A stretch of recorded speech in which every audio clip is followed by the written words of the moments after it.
Assalamualaikum warahmatullahi wabarakatuh.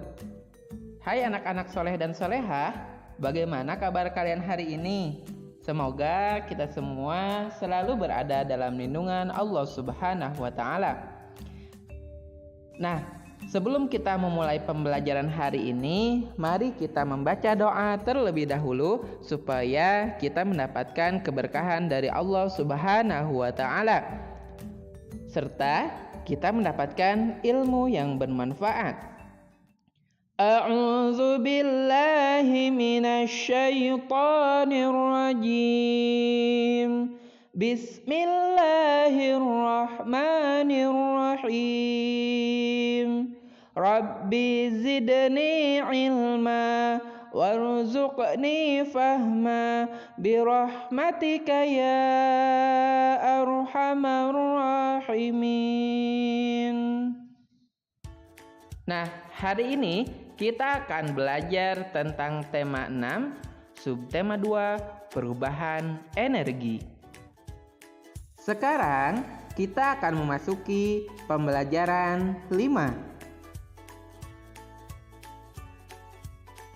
Siswa membutuhkan sarana belajar. Sarana itu diperlukan agar siswa dapat belajar dengan nyaman di sekolah. Siswa perlu ruang kelas yang bersih. Siswa perlu halaman untuk bermain dan berolahraga. Sekolah juga harus menyediakan energi listrik untuk keperluan belajar, listrik untuk penerangan, listrik untuk menyediakan air, juga listrik untuk menghidupkan peralatan yang diperlukan selama belajar.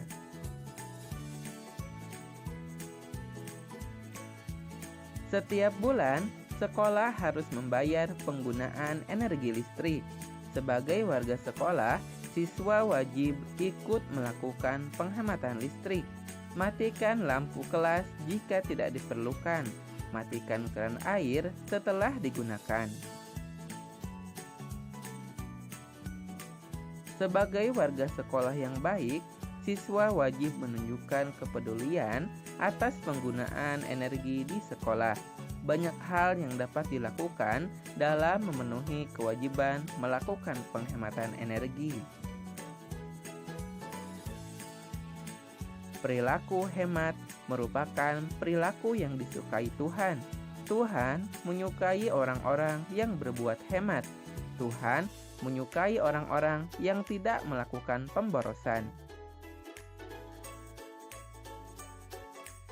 Kalian telah membaca wacana di atas. Kemudian, jawablah pertanyaan berikut. 1. Apa sajakah yang dibutuhkan agar kalian dapat belajar dengan nyaman? Nah, ini sudah ada ya pada bacaan di atas. Silahkan kamu berikan 3 contoh saja. Ini mudah sekali ya. Nah, yang kedua, apa yang perlu disediakan sekolah agar siswanya dapat belajar dengan nyaman?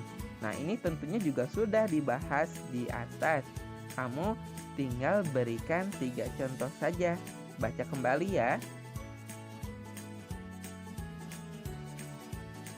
Yang ketiga, apa kewajiban siswa terhadap sarana yang disediakan sekolah? Nah, ini juga ada dalam wacana di atas. Silakan kamu baca kembali. 4. Untuk apa sajakah energi listrik digunakan di sekolah? Nah, ini juga sudah Bapak terangkan. Sudah ada di dalam wacana di atas. Silakan berikan 3 contoh. Yang kelima, tuliskan 3 peristiwa perubahan energi yang terjadi sehari-hari. Nah, kamu pasti dapat melakukannya.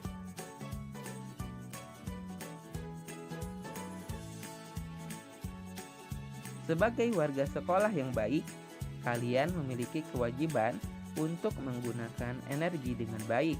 Berikut ini contoh perilaku yang menunjukkan kewajiban menggunakan energi dengan baik.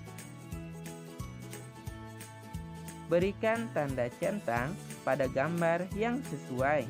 Berikan tanda silang pada gambar yang tidak sesuai.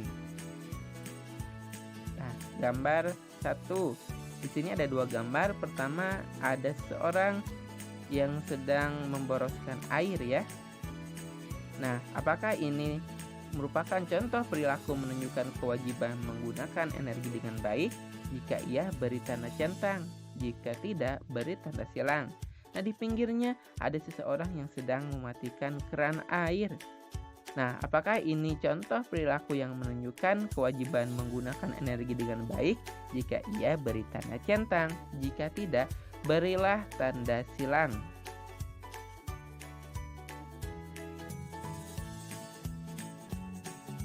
Nah, gambar nomor 2.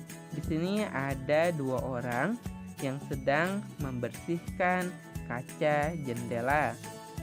Nah, apakah ini termasuk contoh perilaku yang menunjukkan kewajiban menggunakan energi dengan baik? Jika iya, berilah tanda centang. Jika tidak, berilah tanda silang.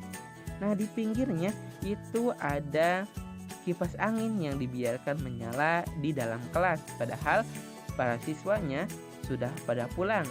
Nah, apakah ini merupakan contoh perilaku yang menunjukkan kewajiban menggunakan energi dengan baik? Jika iya, berilah tanda centang. Namun, jika ini bukan contoh perilaku yang menunjukkan kewajiban menggunakan energi dengan baik, berilah tanda silang. Nah, gambar 3. Di sini ada seseorang yang sedang mencoret-coret papan tulis, menggambar di papan tulis, bukan untuk pembelajaran. Nah, apakah ini termasuk contoh perilaku yang menunjukkan kewajiban menggunakan energi dengan baik? Jika iya, berilah tanda centang. Tetapi jika bukan, berilah tanda silang. Nah, di pinggirnya ini ada seseorang yang sedang menyiram tanaman. Apakah ini termasuk ke dalam contoh perilaku yang menunjukkan kewajiban menggunakan energi dengan baik? Jika iya, berilah tanda centang. Namun jika bukan, berilah tanda silang. Silakan kamu perhatikan baik-baik gambarnya dan dengarkan penjelasan Bapak tadi ya. Maka kamu akan mengetahui mana saja yang menunjukkan kewajiban menggunakan energi dengan baik dan mana saja yang tidak termasuk ke dalam contoh perilaku yang menunjukkan kewajiban dengan baik. Nah, sekarang tuliskan 3 contoh kewajiban menggunakan energi di rumah.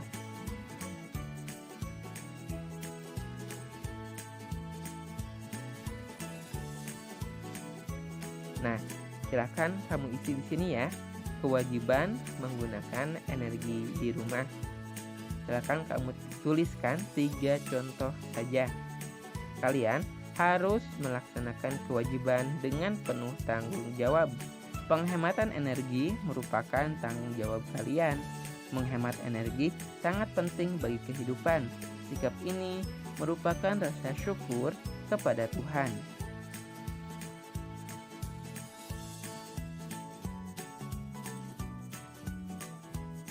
Setiap hari kita menggunakan energi. Tanpa energi, manusia tidak dapat melakukan aktivitas. Semakin lama aktivitas dilakukan, maka semakin besar energi yang digunakan. Hitunglah lama waktu pada kegiatan berikut. Tentukan satuan waktu yang sesuai.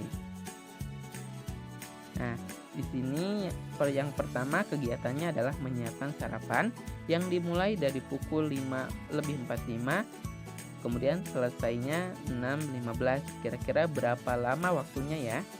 Kemudian kegiatan yang kedua yaitu perjalanan ke sekolah dari pukul 6:20 sampai dengan 6:45.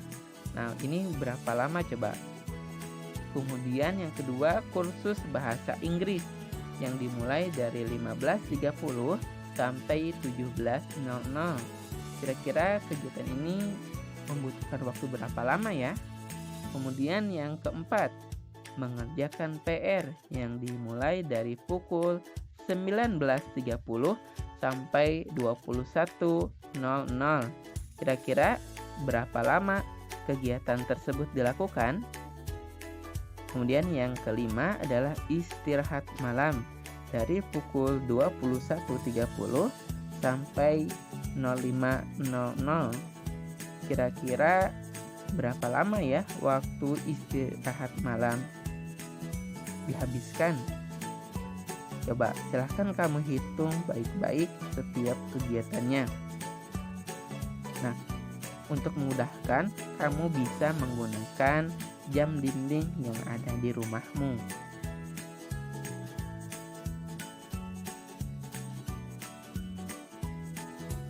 Pada tabel ada 5 kegiatan. Kegiatan manakah yang paling lama? Kegiatan manakah yang paling singkat? Nah, itu saja untuk materi kita hari ini. Terima kasih atas segala perhatiannya. Wassalamualaikum warahmatullahi wabarakatuh.